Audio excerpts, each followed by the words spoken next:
Hola, somos el grupo de C Cuadrado y hoy les hablaremos sobre la construcción de parques fotovoltaicos. Para comenzar, ¿por qué hablar de este tema? Actualmente, la mayor parte de la energía empleada en el mundo proviene de los combustibles fósiles. Estos son utilizados como combustibles de motores para la generación de electricidad, climatización de ambientes, cocinar, etc. Este tipo de combustibles tiene desventajas significativas, como que su extracción y combustión aumentan la proporción de gases de efecto invernadero, como el metano y el dióxido de carbono. Es por esto que la energía del tipo solar es una posible solución para la generación de energías limpias, ya que es prácticamente una fuente de energía inagotable y no emite gases de efecto invernadero, por lo que no contribuye al calentamiento global. Además, los parques fotovoltaicos se demuestran como una de las tecnologías renovables más eficientes en la lucha contra el cambio climático. Es por esto que hoy les hablaremos de los parques fotovoltaicos y su construcción. Entonces, ¿qué es un parque fotovoltaico? Los parques fotovoltaicos son grupos de paneles solares que aprovechan la energía producida por el sol y la convierten en energía eléctrica, destinada frecuentemente para el uso industrial o para grandes zonas residenciales. Un parque fotovoltaico se compone de una serie de elementos para su construcción y correcto funcionamiento. En la siguiente imagen esquemática de un parque fotovoltaico se pueden apreciar los siguientes elementos. Paneles solares o también llamados módulos fotovoltaicos. Estos se encargan de transformar la energía solar en energía eléctrica continua en las celdas fotovoltaicas. El cableado de corriente continua, representado por este cable, se encarga de transportar la energía eléctrica hasta el armario o caja de corriente continua, desde las celdas fotovoltaicas. El armario o caja de corriente continua se representa por el número 6. Incluye elementos de protección eléctrica como fusibles o protector de sobretensiones en caso de que ocurra alguna falla del sistema. Además, sirven para realizar tareas de mantenimiento de forma segura y como receptor de varias líneas de paneles solares, concentrando la corriente total generada y llevándola posteriormente al inversor por medio del cableado de corriente continua. También existe un armario para la corriente alterna, que cumple la misma función y se identifica con el número 8. El inversor se observa en el número 7 y se encarga de transformar la corriente continua en corriente alterna. El centro de transformación o transformadores se encarga de que la corriente y el voltaje se ajusten a los niveles aptos para ser transportados en las líneas de transporte a alta tensión hasta el lugar de consumo a través de la red de distribución. Estas líneas de transporte de energía se representan por el punto 10. Estaciones meteorológicas representadas por el punto 2. Se encargan de medir y registrar las condiciones ambientales del parque fotovoltaico, como la temperatura ambiente, humedad, velocidad del viento o irradiación solar, que son importantes para el rendimiento general del parque. Y finalmente, el sistema de supervisión representado con el punto 3, que se encarga de supervisar si todo está funcionando correctamente y detectar el origen de posibles problemas. Por último, y para aumentar el rendimiento de los paneles solares, se usan seguidores solares. Estos son mecanismos que orientan los paneles fotovoltaicos dependiendo de la posición del sol para aumentar la eficiencia de la celda solar. Entonces, ¿cómo funcionan estas celdas? Inicialmente tenemos dos láminas, una de silicio dopada con impurezas del tipo N, que significa que, por ejemplo, tendríamos que inyectar átomos de fósforo con 5 electrones de valencia. Si a este material le llega energía solar, los electrones de su interior pueden moverse libremente. Por otro lado, tenemos la otra lámina, que esta vez estará dopada con impurezas del tipo P, lo que significa que tendríamos que inyectar átomos de boro con 3 electrones de valencia, por ejemplo. A diferencia de la primera lámina, aquí podemos encontrar agujeros que pueden ser llenados con electrones. Entonces, si unimos las dos láminas y les llega energía solar, los electrones del material tipo N migrarán al material tipo P para rellenar los huecos disponibles. De esta manera, el material tipo N quedará positivo con menos electrones y el material tipo P quedará negativo con muchos electrones. La consecuencia de este movimiento de electrones es la diferencia de potencial entre el lado N y el lado P. Entonces basta con que conectemos un cable entre estos materiales para que tengamos la energía eléctrica.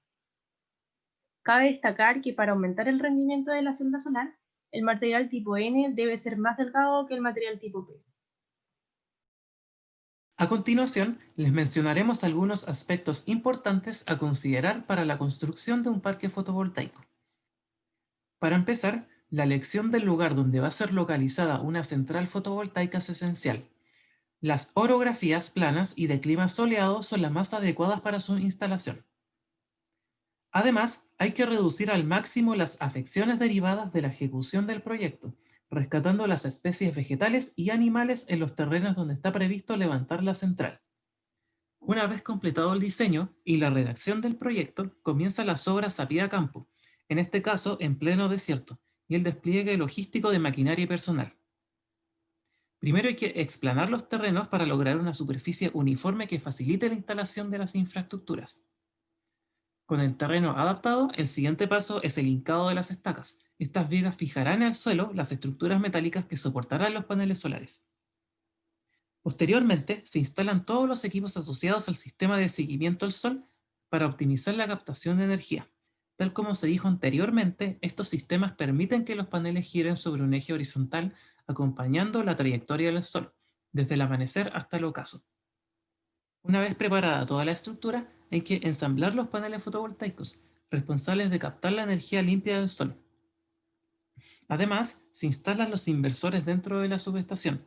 Cabe recordar que estos son los encargados de convertir la corriente continua a corriente alterna entregable a la red. A pesar de su enorme tamaño, el control de la planta se realiza desde un pequeño puesto, a modo de cerebro digital, donde se vigilan los niveles de producción de energía, el estado de los equipos, los valores meteorológicos de radiación solar o la velocidad del viento. Ahora vamos a hablar sobre las desventajas. En primer lugar, si tomamos en cuenta el factor astronómico, en donde existe una variación en la radiación solar recibida en el planeta entre día y noche y a lo largo del año, lo que afecta directamente en la cantidad de energía eléctrica que se puede producir. También hay un factor geográfico, en donde existe una variación en la recepción de los rayos solares en la superficie, que depende de la altitud y el grosor de las capas atmosféricas. También se producen materiales de desecho que vienen de la fabricación de paneles fotovoltaicos, los cuales son tóxicos.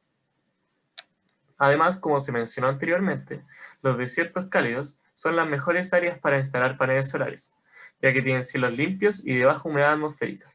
Pero como los parques fotovoltaicos ocupan un gran espacio, afecta a los sistemas ecológicos en zonas desérticas, los cuales son de gran fragilidad.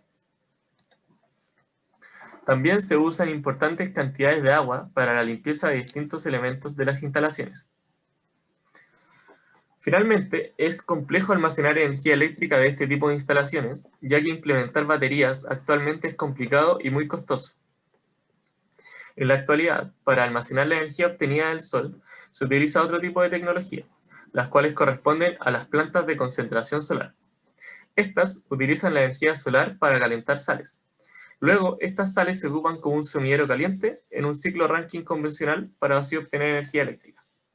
Ahora hablaremos sobre los permisos que se deben solicitar para la construcción de un parque fotovoltaico. En primer lugar están los permisos territoriales. Se deben conseguir los permisos que dan derecho a la ocupación del suelo para ubicar el proyecto y garantizar la explotación del recurso. También existen los permisos ambientales sociales, el cual se puede obtener a través de un estudio de impacto ambiental o una declaración de impacto ambiental, para obtener la resolución de calificación ambiental con el objetivo de cumplir con las leyes ambientales vigentes en el país. Están los permisos de conexión eléctricas, que se deberá hacer un estudio para evaluar la disponibilidad de conectarse a un punto de transmisión o distribución. Y también están los permisos de construcción y seguridad, que están orientados a salvaguardar la salud y la seguridad de todas las personas involucradas directa o indirectamente en el proyecto. Estos permisos se enviarán a nivel local y por los servicios regionales de salud. Finalmente, existen las concesiones, las cuales pueden ser provisionales o definitivas. Estas solo pueden otorgarse a ciudadanos chilenos y a sociedades constituidas en conformidad a las leyes del país. Finalmente, esta es nuestra bibliografía, de la cual obtuvimos la información sobre los parques fotovoltaicos. Bueno, esta ha sido nuestra presentación. Muchas gracias por su atención.